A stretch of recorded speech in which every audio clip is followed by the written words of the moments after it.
Olá! Há um texto aqui no livro de Mateus, Jesus falando algumas coisas aqui que chama a atenção de muitos. Em Mateus capítulo 10, a partir do verso 34, Jesus diz assim: Não pensem que eu vim trazer paz ao mundo. Não vim trazer a paz, mas a espada. Eu vim para pôr os filhos contra os pais, as filhas contra as mães, as noras contra os sogros, e assim os piores inimigos de uma pessoa serão os seus próprios parentes. Por que Jesus disse isso? Qual era o objetivo, qual era o sentido dele dizer que ele veio trazer separação no lar? É isso mesmo? Por que Jesus proferiu essas palavras?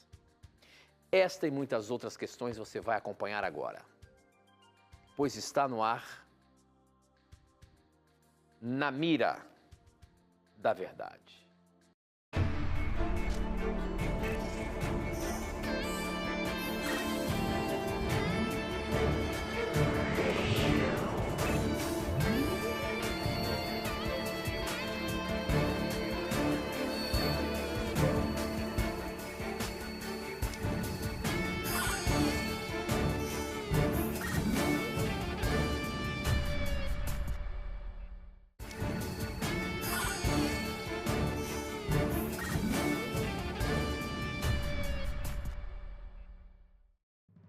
Olá, seja muito bem-vindo. Estamos começando mais um programa Na Mira da Verdade. E é sempre muito bom ter a sua companhia aqui com a gente.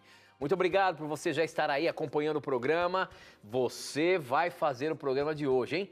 Por favor, mande a sua pergunta, mande o seu questionamento e nós juntos aqui vamos aprender mais da Bíblia, porque a sua resposta será dada na Palavra de Deus. E quem está na mira para responder todas as questões que chegarão aqui no programa, aqui hoje, é ele, professor Leandro Quadros. E aí, professor, tudo bem? Tudo bem, Tito. Satisfeito aí por estarmos em mais um programa com o nosso telespectador, telespectadora também. Que Deus abençoe a você que está separando um tempo para estudar a Bíblia conosco. E nós temos a certeza que, mesmo que venhamos a divergir em um ponto, nós veremos que a Bíblia fará com que nós possamos aí concordar na grande maioria das coisas, né? Porque a Bíblia é uma verdade só. Então seja muito bem-vindo, muito bem-vinda ao programa. E você que participa pela primeira vez, esperamos que você nos acompanhe mais vezes. Receba o nosso abraço, receba o nosso carinho.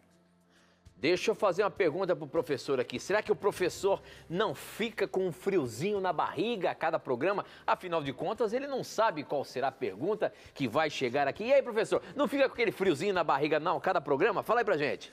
Tito, no início, nos programas iniciais, sim, né, eu ficava bastante ansioso. Depois vai acostumando. Então, né? Não dá mais aquele friozinho na barriga, né? Antes dava até mais do que isso, né? Dava ansiedade bem grande.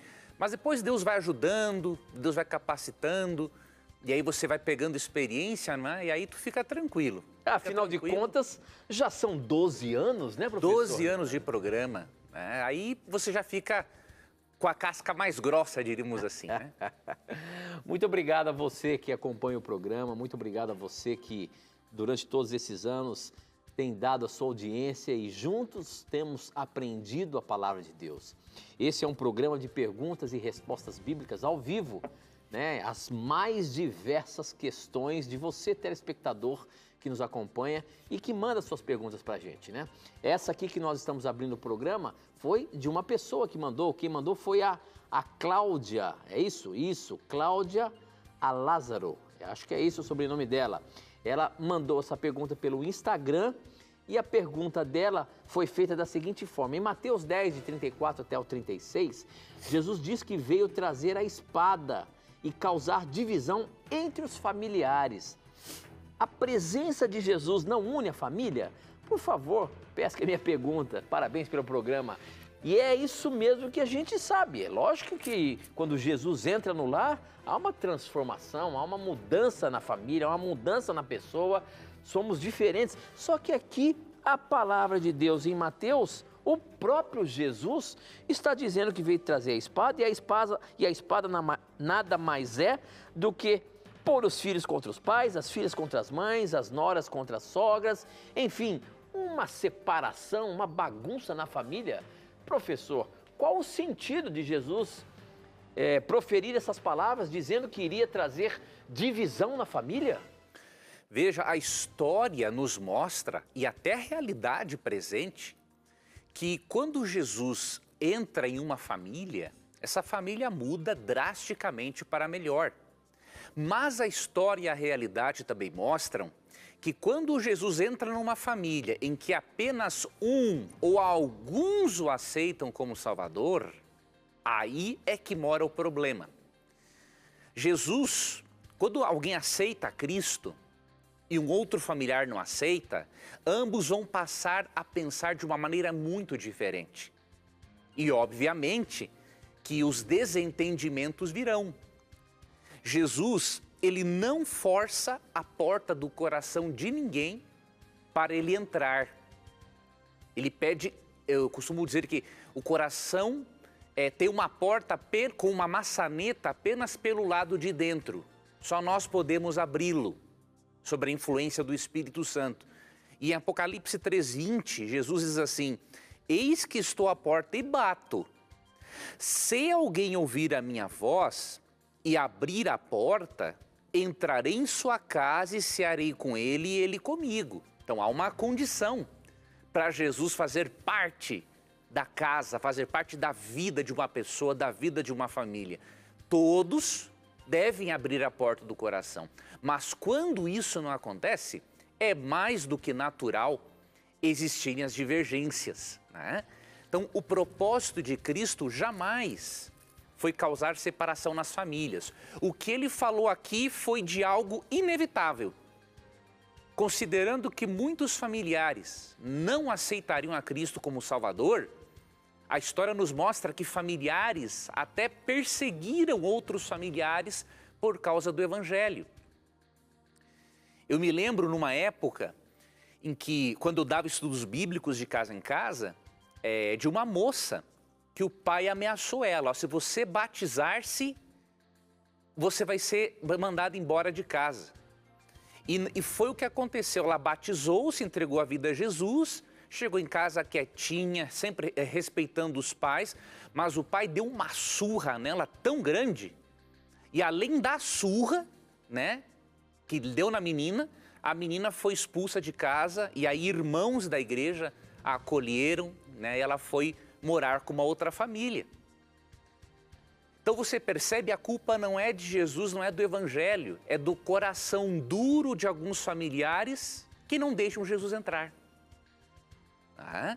Então isso é natural neste mundo de pecado. Cristo é o criador da família, né? Lá em Gênesis 2, 22 a 24, quando ele cria a união entre homem e mulher para gerar filhos, Cristo estava presente na criação. Então ele é o criador da família, ele quer a unidade familiar. A Bíblia tem conselhos espetaculares sobre a unidade familiar, por exemplo, em Efésios 5, em Efésios 6. Mas aqui o que ele está falando é só demonstrar uma realidade, de que muitos lares, onde alguns aceitam a Cristo e outros não, muitos lares têm perseguição. Não todos. Outros respeitam a decisão da pessoa, mas outros não. Acaba tendo perseguição. Então Cristo aqui não defende uma divisão da família. Ele só mostra que um dos resultados de se aceitar o Evangelho por parte de alguns e rejeitar por parte de outros vai provocar a divisão.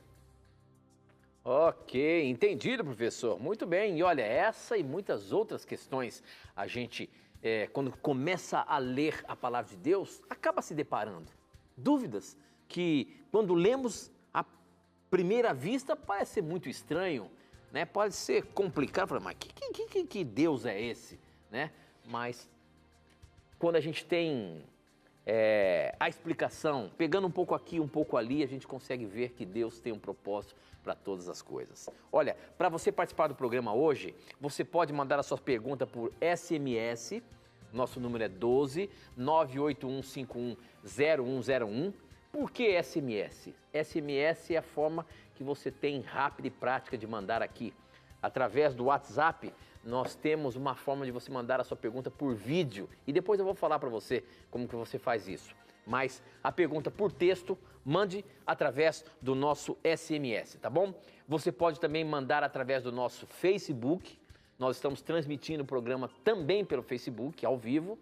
facebook.com/namiradaverdade.nt.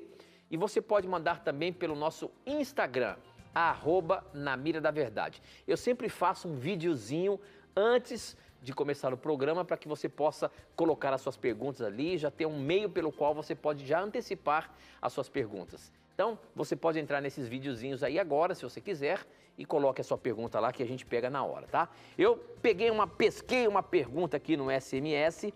Quem mandou, deixa eu ver se tem um nome, o João Batista.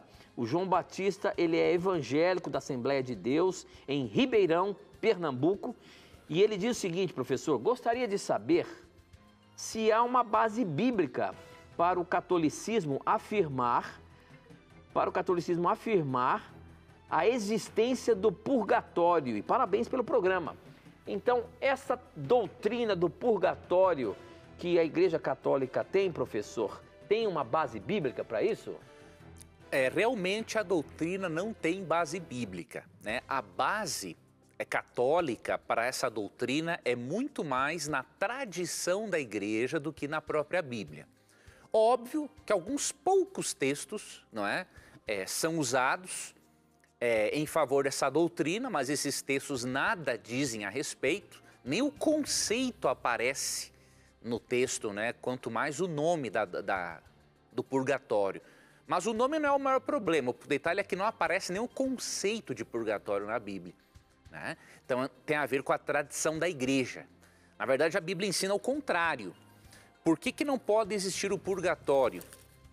Vou dar aqui para você 3 motivos. Primeiro, o purgatório não pode existir porque os mortos estão num estado de inconsciência. Então eles não podem ir para o céu, para o inferno, para o purgatório. O lago de fogo, né, que vai castigar os ímpios e depois destruí-los, não existe hoje, existirá depois do milênio, de acordo com o Apocalipse capítulo 20. Então isso é importante nós fazermos, localizarmos o inferno, diríamos assim, no tempo certo. Agora, sobre o estado atual dos mortos, Eclesiastes é bem claro quando diz assim, no capítulo 9, versos 5 e 6, ó. Porque os vivos sabem que hão de morrer, mas os mortos não sabem coisa nenhuma. Então, se o morto não sabe coisa nenhuma, ele não pode estar consciente e nem receber os benefícios de uma missa do 7º dia, por exemplo, né? Nem tampouco terão eles recompensa, porque a sua memória jaz no esquecimento. Amor, ódio e inveja para eles já apareceram. Se ele não sente amor, não está no céu. Se não sente ódio e inveja, também não estará num purgatório ou no inferno, porque as pessoas em tais lugares teriam sentimentos diferentes, mas a Bíblia diz que não sente nada. Esses sentimentos pereceram com eles. Para sempre não tem eles parte em coisa alguma do que se faz debaixo do sol. Então essa é a primeira razão para não existir o purgatório. A Bíblia mostra que a morte é um estado de inconsciência. Segundo motivo, aí eu vou mencionar aqui 1 Coríntios 15, a Bíblia não ensina a possibilidade de uma salvação e de uma existência fora do corpo. A Bíblia ensina em 1 Coríntios 15 que o corpo será ressuscitado. Sendo o corpo ressuscitado, não há lógica em um espírito ir para um lugar intermediário e no dia da ressurreição ele voltar e entrar para dentro desse corpo na sepultura e ressuscitar de novo. Não, ele já teria recebido a recompensa, não haveria necessidade de uma ressurreição. Já que 1 Coríntios 15 defende a ressurreição como a forma de os mortos voltarem à consciência, então a doutrina do purgatório não pode existir. Até no verso 20 é dito assim: Mas de fato Cristo ressuscitou dentre os mortos, sendo ele as primícias dos que dormem. Ou seja, sendo Cristo as primícias, ele é o mais importante de todos, porque da ressurreição dele depende a ressurreição dos demais. E o próprio Paulo diz que enquanto a pessoa não ressuscitar, ela está dormindo. E a terceira razão para negarmos o purgatório é a doutrina da justificação pela fé. O purgatório é uma espécie de salvação pelas obras, porque a pessoa fica lá purgando, né, os seus pecados para depois ir para o céu. Mas a Bíblia diz, né, em Efésios 2, 8 e 9, que a salvação é independente das obras. As obras são apenas o resultado de um coração transformado, mas não fazem parte da justificação do crente. E, portanto, a doutrina do purgatório contradiz Efésios 2, 8 e 9, que diz o seguinte: porque pela graça sois salvos, mediante a fé. E isto não vem de vós, é dom de Deus, não de obras, para que ninguém se glorie. Então, esses são os três motivos principais, meu irmão, para nós não crermos na existência da doutrina do purgatório.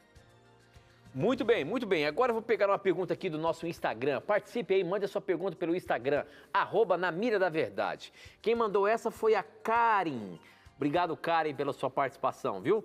A pergunta da Karen é a seguinte, professor: mesmo sabendo que em muitas igrejas há charlatanismo, atuação ou emoções descontroladas, ainda assim, é possível alguém cair no espírito verdadeiramente? Isso existe? Não. A Bíblia não ensina que a manifestação do Espírito Santo acontece dessa forma, não é? Ou seja, o Espírito Santo, quando toma conta da mente da pessoa,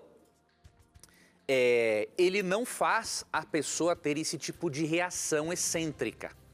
Por exemplo, aqui em 1 Coríntios 14, quando Paulo estava corrigindo o culto em Corinto, ele deu alguns princípios. E em Corinto estava havendo uma bagunça, porque eles estavam usando indevidamente o dom de línguas. E aí estava tudo bagunçado. E aí Paulo começa a fazer uma correção, né, e mostrar que o dom de línguas verdadeiro não era aquele, daquela forma que eles estavam usando. E aí, entre esses princípios de ordem no culto, vamos destacar os versos 33 e 40, ó. Porque Deus não é de confusão e sim de paz, como em todas as igrejas dos santos. Verso 40. Tudo, porém, seja feito, ou seja, no culto, com decência e ordem. Então, Deus é um Deus de paz e orienta-se que na igreja seja tudo feito com decência e ordem. O cair no espírito não tem nada de decente e de ordem, e muito menos demonstra ser algo pacífico. Na verdade, nós vemos na Bíblia que tem só uma classe de espírito que joga as pessoas no chão da forma. Não estou falando dos profetas que às vezes quando vem a glória de Deus, se prostram diante de Deus. É bem diferente desse cair no espírito, né? Agora a Bíblia mostra que há só uma classe de espíritos que joga as pessoas no chão. Vamos ver se aqui só encontro o texto. Se eu não encontrar, eu faço menção e depois eu procuro. Vamos ver se é Lucas 4.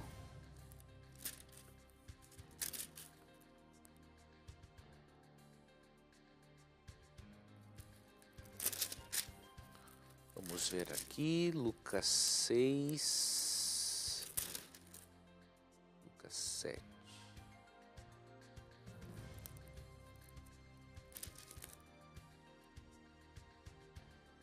Realmente eu não lembrei do texto agora, mas eu vou depois tentar lembrar. É um texto em que o filho de um homem foi possesso por um espírito imundo. E aí Jesus foi expulsá-lo. E neste momento, o pai do menino diz assim para Jesus: olha, o Espírito, por onde quer que o apanhe, o agarra e joga-o no chão. Então veja, o espírito que joga as pessoas no chão é o espírito demoníaco, não é o Espírito Santo. Não tem nada a ver com o Espírito Santo. Não estou questionando a sinceridade das pessoas que passam por isso, não estou questionando o cristianismo e muito menos o amor que elas têm por Jesus, né? Mas estou demonstrando biblicamente que o cair no Espírito Santo não existe. Só existe o cair por meio do espírito demoníaco. Então, em muitos casos, o que acontece é que há uma falsificação da obra do Espírito Santo. Muito bem, professor, muito bem. O tempo corre contra a gente aqui. Nós temos que ir para o intervalo, mas não sai daí não. A gente volta já já.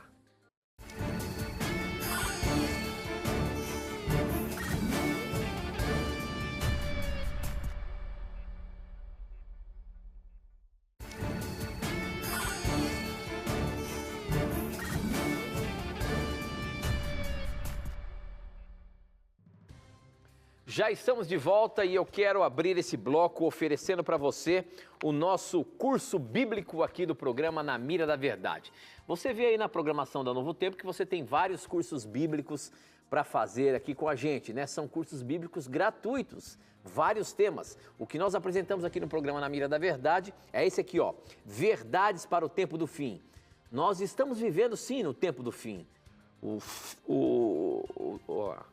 O momento em que a história vai chegar ao seu final, e esse curso bíblico vai te dar orientações de como entender esse momento que nós estamos passando, como se preparar para esse momento. E é tudo o que a Bíblia nos orienta de como estarmos preparados para viver os últimos momentos da história e, quem sabe, estar pronto para ver Jesus voltar nas nuvens do céu. Então peça hoje mesmo o curso bíblico Verdades para o Tempo do Fim. É um presente nosso para você, não vai pagar nada por isso. É uma revista, é um curso bíblico no formato de uma revista com 16 capítulos ou 16 lições. No final de cada lição, de cada tema, você tem um pequeno questionário para responder e você vai então reforçar o seu aprendizado.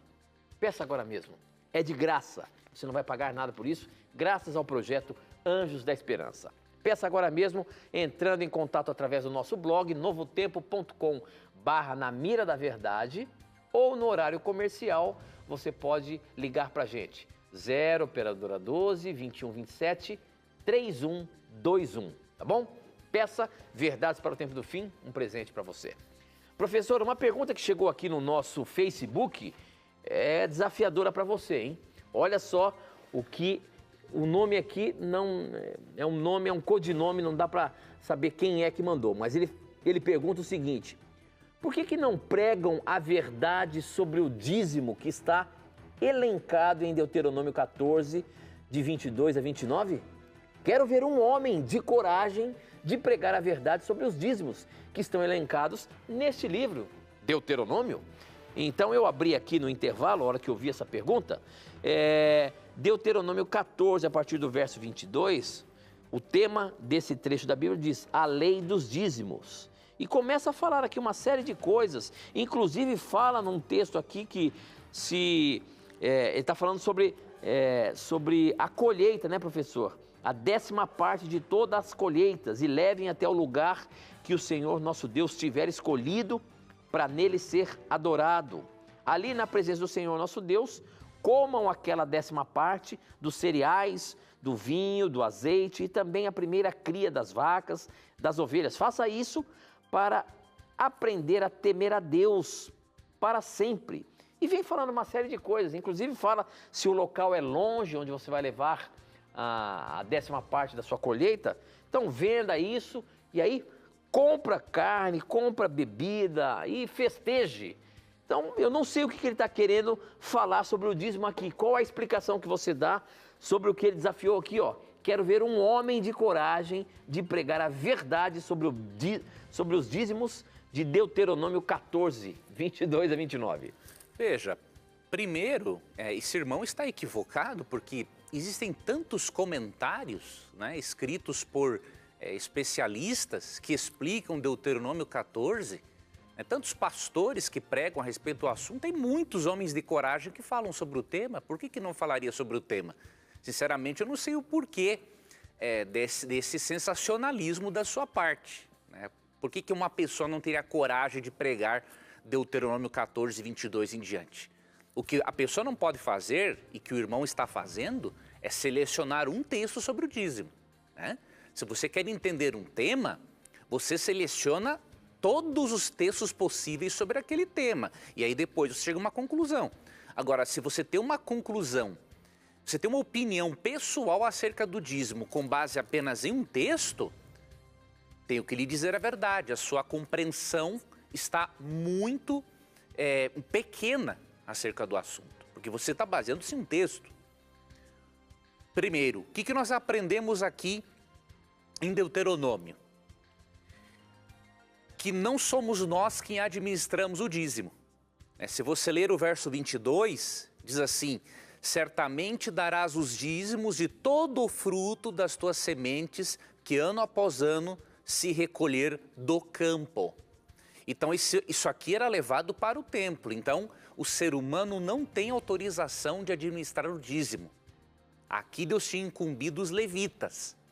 Hoje, Paulo incumbe aqueles que trabalham e presidem a pregação do evangelho. Como Paulo diz em 1 Coríntios 9, 13 e 14. Então aqui é a primeira coisa que aprendemos. Outra coisa, esse dízimo aqui é um dízimo especial, que era dado a cada 3 anos. Era um outro dízimo, não era o dízimo que se costumava dar sempre. Isso está no verso 28, ó.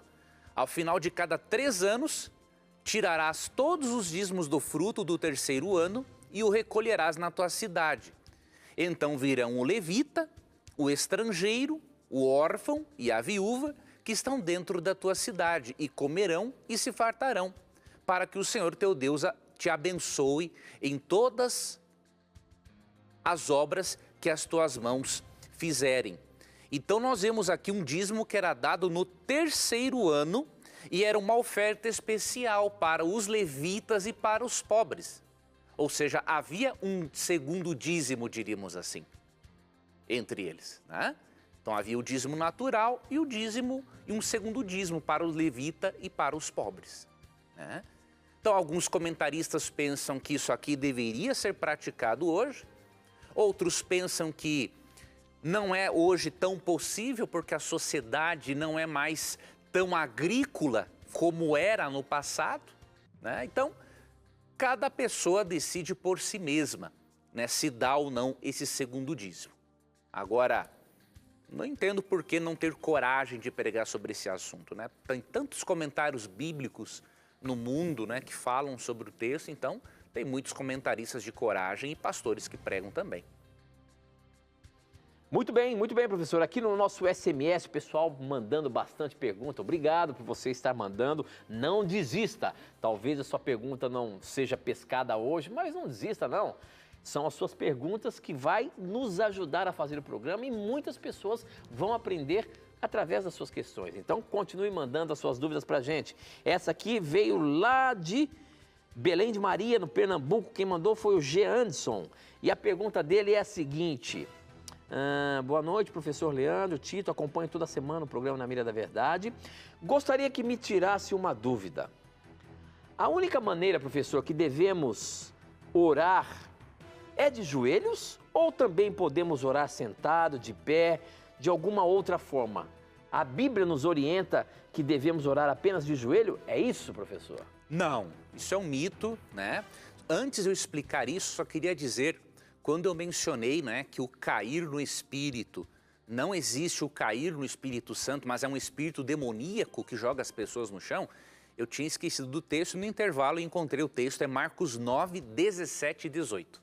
Então você pode ver na sua Bíblia, Marcos capítulo 9, versos 17 e 18.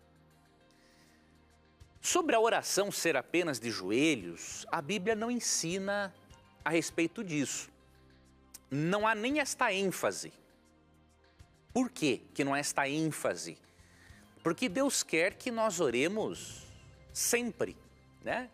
Que nós estejamos sempre em comunhão com Ele. E haverão momentos em que nós não poderemos estar de joelhos. Por exemplo, estou caminhando pela rua, estou num supermercado, estou numa farmácia, estou em qualquer outro local onde eu não posso me ajoelhar para orar, mas mesmo assim eu devo orar em pensamento. Então, em Mateus capítulo 6, quando Cristo dá a oração modelo do Pai Nosso, ele nem faz menção da posição que devemos orar, para você ter uma ideia. Outro detalhe importante, se você ler o livro de Jonas, no capítulo 2, quando Jonas orou a Deus, diz o texto, ele orou a Deus de dentro da barriga do grande peixe. Como que seria possível Jonas se ajoelhar dentro da barriga do grande peixe para orar? Tem lógica. Lógico que ele orou na posição em que ele se encontrava. Lógico que a oração de joelhos é muito importante, é bem reverente. Eu até acho mais reverente diante de Deus a forma como os nossos irmãos muçulmanos oram. Eles prostram-se não só com os joelhos no chão, mas também com o rosto. Eu acho até mais reverente esta forma de oração muçulmana do que a forma cristã, tá? Agora, temos que ter essa reverência para com Deus, é óbvio, mas a Bíblia não ensina que sempre devemos estar de joelhos para orar, tá? Então é importante que você ore. O princípio bíblico é esse aqui, ó, de Romanos 12, 12, que eu vou deixar para você, e aí vamos para a próxima pergunta. Em Romanos 12, 12, o apóstolo Paulo diz assim, ó, regozijai-vos na esperança, sede pacientes na tribulação, na oração, perseverantes. Então este é o princípio com o qual Paulo se preocupa, ou seja, seja perseverante na oração. Agora, quanto à posição, isso não é a preocupação do texto bíblico. Muito bem, mais uma perguntinha aqui, que agora está no nosso Instagram. Deixa eu ver quem que é aqui, ó, o Matheus Rafael, ele pergunta o seguinte, ele é de Itapetininga, São Paulo. Quando eu peco, peço perdão a Deus, mas não me sinto culpado, ou melhor, mas me sinto culpado ainda por isso. Como entender o perdão de Deus? Deixa eu ver se é isso mesmo. Quando eu peco, peço perdão a Deus, mas me sinto culpado ainda. Como entender o perdão de Deus? Muitas vezes a gente pede perdão, a gente sabe que a gente é pecador, a gente pede perdão a Deus e parece que a nossa oração não passa do teto e a gente se sente culpado. Como Deus vê isso? O que a Bíblia pode falar para a gente, professor? O problema é que a grande maioria de nós não entende a doutrina da justificação pela fé. Tá? A partir do momento que a pessoa compreender a doutrina da justificação pela fé, ela não terá dúvidas do perdão de Deus. Então, o primeiro conselho que eu dou para todos os telespectadores, aprofundem-se na doutrina da justificação pela fé. Quando você entende que pela fé no sacrifício de Cristo você é tornado justo diante de Deus, ao confessar os seus pecados, acabou. Miqueias 7,19 chega até a dizer, né, que Deus quer lançar os nossos pecados nas profundezas do mar. Deus não está nem aí mais para eles. Então você tem que entender a doutrina da justificação pela fé. Tá? Eu recomendo que adquira algum livro, alguma obra a respeito, porque isso vai te ajudar muito, assim como ajudou a mim. Tá? Segundo ponto, vou deixar um texto bíblico para você, que é 1 João 3, 19 e 20. Esse texto convida-nos a crermos na Bíblia, ao invés de crermos no nosso coração pecaminoso, ou nos nossos pensamentos, nos nossos devaneios. Vou ler o texto para você, e aí veja o que a Bíblia diz. E nisto conheceremos que somos da verdade, bem como perante Ele, tranquilizaremos nosso coração. Veja, temos que tranquilizar o coração perante Deus. E agora como? Ó? Pois se o nosso coração nos acusar, certamente Deus é maior do que o nosso coração e conhece todas as coisas. Então você percebe? Se o nosso coração nos acusar, nós temos que lembrar que Deus é maior do que o nosso coração que nos acusa. E temos que crer mais em Deus do que nos nossos pensamentos limitantes que dizem que não fomos perdoados. Quem é mais digno de crédito? A palavra de Deus, que diz em 1 João 9, que se confessarmos nossos pecados, Ele é fiel e justo para nos perdoar os pecados e nos purificar de toda injustiça? Ou os nossos pensamentos distorcidos? Tá? Então exercite isso. Exercite crer mais na palavra de Deus do que em você mesmo. Sublinhe 1 João 3, 19 e 20 na sua Bíblia, para você ir lendo esse texto sempre que precisar, e estude a doutrina da justificação pela fé. Muito bom, professor, muito bom. Nós temos que ir para o intervalo, mas olha só a questão que vai estar na sequência.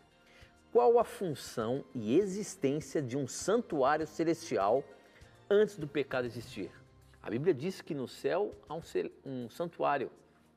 Qual o objetivo, qual a função e existência desse santuário no céu? Nós voltamos já já.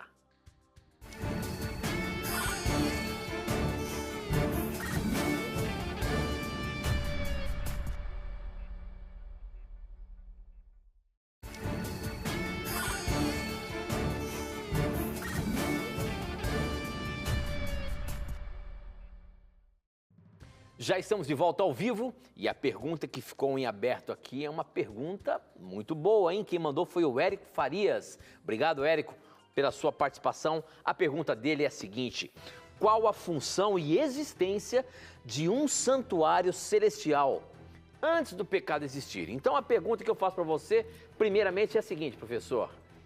A Bíblia fala de um santuário celestial. Esse santuário já existia antes do pecado no céu, professor? É isso mesmo? Sim, e a resposta é simples.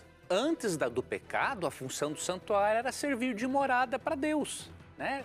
Todo rei tem o seu palácio, né? E o rei do universo também tem o seu palácio. E o palácio de Deus é o santuário celestial. Você vai, por exemplo, no livro de Salmos. Em alguns momentos, Davi fala do santuário de Deus. Ou seja, o lugar da morada dele. Depois, em um momento da eternidade, né, com a entrada do pecado, o santuário passou a ter uma outra função. Não ser apenas a morada de Deus, mas o lugar de onde Deus disponibiliza a sua graça, o plano de salvação, né? E para ele disponibilizar isso, primeiramente ele pediu a Israel para construir um santuário terrestre, de acordo com o modelo que Deus mostrou para Moisés em Êxodo 25, 8 e 9, e esse santuário terrestre era a forma de Deus materializar o que estava no céu e ensinar de uma forma pedagógica o plano de salvação para o israelita. Esse santuário já cumpriu a sua função e hoje existe o santuário celestial, onde Deus habita, né? E onde Jesus intercede por nós e também realiza a primeira fase do juízo, que é o juízo pré-advento, no qual não vou entrar agora.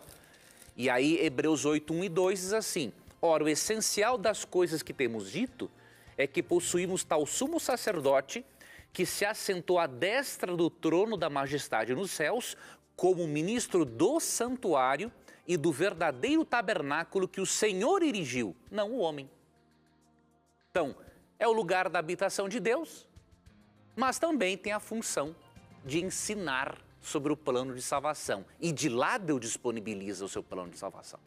Então, simplesmente isso. É que a dúvida, professor, eu acho que acaba sendo pelo seguinte: como ele diz que foi um modelo do céu, a gente percebe ali, estudando a Bíblia, vendo que o santuário tinha, na tenda ali já tinha 2 compartimentos, tinha o lugar santo e o lugar santíssimo. Lá no lugar santíssimo tinha a Arca da Aliança, onde tem ali as leis, né, os 10 mandamentos. Então, se era um modelo do céu, será que no céu também tem os 10 mandamentos de Deus lá? Como é que é isso? Veja, os 10 mandamentos não existem de forma igual, né? Por exemplo, um anjo não tem um porquê de existir o mandamento não adulterarás, né? O que existe no céu são os 10 princípios que deram origem aos mandamentos. Então é óbvio, Apocalipse 11, 19 diz que tem uma arca da aliança no santuário celestial. Sim.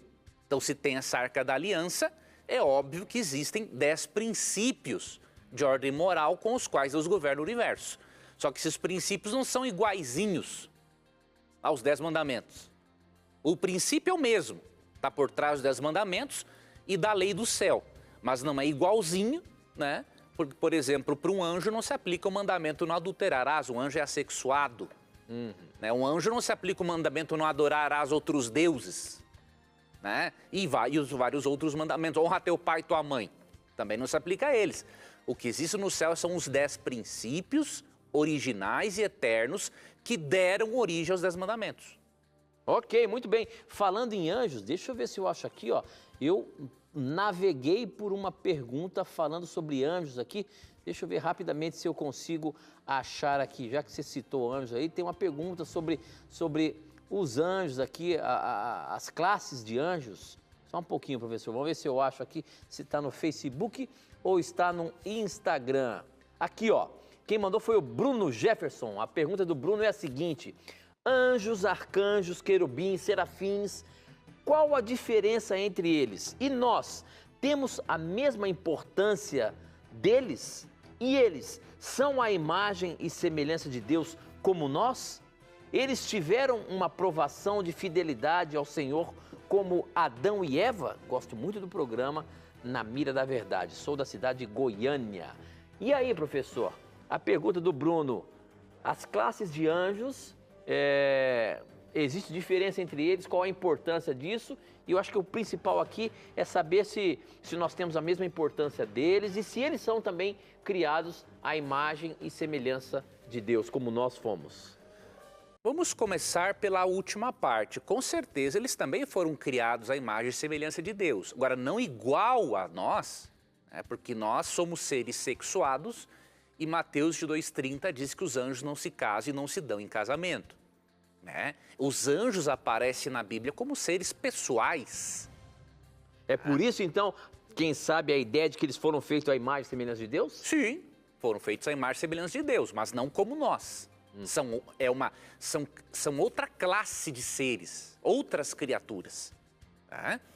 Outro detalhe, se eles passaram por uma provação, com certeza. Né? Apocalipse 12, ali a partir do verso 1 até o 7, nos mostra que uma terça parte dos anjos foi enganada por Satanás. Então, se foi enganada, é óbvio que eles passaram por um teste, sim, entre aceitar, continuarem fiéis a Deus ou seguirem na rebelião com Satanás. Quanto às classes de anjos, a Bíblia menciona realmente serafins, em Isaías capítulo 6, querubim, em Ezequiel 28, 13 e 14, arcanjo, em Judas 1, 9, né? Na verdade, cada classe de anjos tem uma função diferente e dá-se a impressão que também há poderes diferentes. Não tem essa certeza, o texto não é muito claro, mas dá-se essa impressão. A diferença, por exemplo, que a gente vê na Bíblia, um serafim tem 6 asas. Um querubim tem 4 asas. Então vê-se essas diferenças físicas, que podem indicar diferenças não somente em função, mas também em poder. Então, nós temos algumas coisas na Bíblia sobre os anjos, mais do que isso nós não temos como especular, porque a Bíblia, o personagem, a ênfase da Bíblia é Jesus Cristo, né? Então, a Bíblia, obviamente, vai tratar mais desse personagem, que é o personagem central. O nosso Salvador. Muito bem. Aqui uma por SMS. Deixa eu ver aqui se tem o nome da pessoa. Wendel. Graça e paz a vocês que fazem esse programa e tira tantas dúvidas de pessoas sinceras. Me chamo Wendel Angelim, sou de Icó, Ceará e gostaria de saber como proceder com alguém que já foi constantemente evangelizada, já foi até batizada, mas insiste em repetir os mesmos erros. Devo insistir com essa pessoa ou se aplica aquela passagem que diz que não devemos dar pérolas a porcos, Mateus 7, 6. E aí, professor, devemos insistir com uma pessoa que não quer aprender do Evangelho, ou quem sabe aprende, mas volta e meia vacila e fica nessa inconstância? Devemos manter firme o nosso objetivo de evangelizar ou seria dar pérolas a porcos? Nós não podemos dizer que é dar pérolas aos porcos, né? Porque nós não podemos julgar o interior da pessoa. O que leva a pessoa a não dizer um sim para Jesus? Pode não ser uma questão moral, pode ser uma questão psicológica. Só Deus para avaliar isso. Então nós não podemos, de forma alguma, considerar desta forma. Só Deus sabe o que vai na mente de cada pessoa, como diz 1 Reis 8:39. Agora é óbvio que se a pessoa não quer, não adianta insistir. Quem converte é o Espírito Santo, não é você e nem eu, não é nenhum ser humano. Em João capítulo 3, Jesus diz que toda pessoa tem que nascer da água e do Espírito. E que o nascimento no Espírito, né, no Espírito Santo, ele é quase imperceptível, é como o vento, não se vê, mas sente-se os seus resultados. Tá? Então a pessoa não quer, deixa ela, ora por ela, continua orando de forma intercessora por esta pessoa, mas se ela não quer, você não vai ficar também insistindo. Jesus mesmo falou, né, que haveriam pessoas que o aceitariam e outros que o rejeitariam. Pode ser que essa pessoa o aceite no futuro e pode ser que nunca aceite. Tá? Então isso é uma questão entre a pessoa e o Espírito Santo. Muito bem, tem uma pergunta aqui, professor, mas eu nunca ouvi falar isso. Eu vou até colocar ela aqui na mira para ver se você já ouviu falar sobre isso. Boa noite, professor. O que é adultério celestial que fala em Samuel? Você já ouviu falar sobre isso? Não, isso não existe, na verdade. Adultério celestial, lá em Samuel, em 1 Samuel, 2 Samuel? Não existe. Não tem nada disso. Não existe isso aí. Então, ali, meu irmão Jorge, de São José dos Campos aí, imagino que seja, essa não tem esse tema. Se você quiser especificar mais isso aí e citar o texto, nós podemos analisar aqui para você, tá bom? Muito bem. A próxima pergunta aqui, nós temos ainda alguns minutinhos antes de terminar o programa. Temos 4 minutinhos. Quem mandou foi a Helenice. A pergunta da Helenice é o seguinte: com a aproximação das festas de fim de ano, já observei que na casa de muitos cristãos, até mesmo de famílias adventistas, enfeitam a casa com temas natalinos, inclusive árvore de Natal. Isso é errado? Será que falta o interesse dos servos de Cristo conhecerem o significado desse simbolismo que introduz dentro de casa? Professor Leandro Quadros, não tem problema nisso? Tem nada de errado, né? Não tem nada de errado, de imoral, de maligno, um pai e uma mãe enfeitar um pinheirinho para agradar os filhos. Tem nada de errado. Tem muitas pessoas que fanatizam demais as coisas. A origem do Natal é uma festa pagã. Não é bem assim. Se os pagãos comemoravam de um jeito errado, o cristão pode comemorar do jeito certo. Nós vemos em Lucas 2, 14 e 15, que o nascimento de Jesus foi celebrado pelos anjos. Então não tem um problema em celebrar o nascimento de Cristo. Óbvio, ele não nasceu em 25 de dezembro, nós não sabemos a data exata do nascimento dele, mas isso não significa que não se possa celebrar o nascimento de Cristo. Um outro detalhe, eu recomendo que você leia o capítulo 77 de um livro intitulado O Lar Adventista. Nós confiamos muito nos conselhos de Ellen White, porque tem como base a Bíblia, sua experiência como cristã, sua experiência como mãe, não é? Deixa eu ver se eu encontro aqui o Lar Adventista, só para eu dar o nome do capítulo. Aqui. É o capítulo 77, tá? E o título do capítulo é o seguinte: O Natal. Ela até orienta o seguinte, entre outras coisas, que bom seria se em nossas igrejas houvessem árvores de Natal para levarmos ofertas a estas casas de culto. Então nós cremos que Ellen White tinha muita sabedoria de Deus para nos dar essas orientações. Então, quem ler o capítulo 77 do Lar Adventista e continuar falando mal do Natal é porque é teimoso e não quer aceitar aquilo que está escrito. Ok, professor, eu acho que tenho 1 minuto. Será que você consegue responder essa? Onde está escrito sobre o rebatismo? Veja, a Bíblia não manda rebatizar e não proíbe, mas tem um exemplo de um rebatismo em Atos 19, 1 a 9. Tá? Em outro momento, né, por causa do tempo, nós podemos entrar em mais detalhes. Então, quando Efésios 4, 5 diz que há um só batismo, não é no sentido quantitativo, é qualitativo, ou seja, há um batismo verdadeiro. E em Atos 19 vemos 12 discípulos sendo batizados nas águas novamente, porque eles não tinham uma compreensão de quem era o Espírito Santo e não faziam parte da igreja. Então eles foram batizados nas águas após uma compreensão maior do Espírito e para marcar a entrada deles na igreja. Então, se existe esse exemplo na Bíblia, uma igreja cristã é livre para usar dessa prática ou não, desde que, obviamente, não seja um uso abusivo. Ok, professor. Ok, com essa nós encerramos o nosso programa hoje. Primeiramente, quero agradecer a você por mais uma vez estar preparado aí ou disposto a dar as respostas baseadas na Bíblia. E a gente se encontra a semana que vem para mais uma bateria aí, tá bom? Vamos lá, Tito. Obrigado pela companhia também.